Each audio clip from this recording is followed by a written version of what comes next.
Ito, sagutin natin si Miss or Mr. Anonymous. So, sabi niya, I was not a victim of insurance. Imagine they promised doctor is 3M and below K45 when you end up with 60.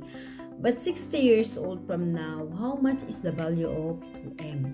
So, para sagutin natin ang concern, just to clear sa ibang makakarinig, I think na sa edad na 20 years old, ang plan holder na pagdating ng 60 years old, nasa more than 3M na yung value niya. Yung K45, ang monthly niya is 2,647, then 7 years to pay. Kayo na yung mag-compute kung magkano yung babayaran niya in 7 years. Gets ko naman yung concern niya. Yes, 2M or 3M man yan. Apektado talaga sa inflation. Pero alam mo ba yung real purpose ng Kaiser Long-Term Care? It is for your long-term healthcare fund na magagamit mo pagdating ng retirement age, lalo na sa health needs na siguradong mas mahal na in the future. And sige, bigay ko sa iyo yung kaisipan na, sige, wag na lang mag-Kaiser kasi natatakot ka sa inflation.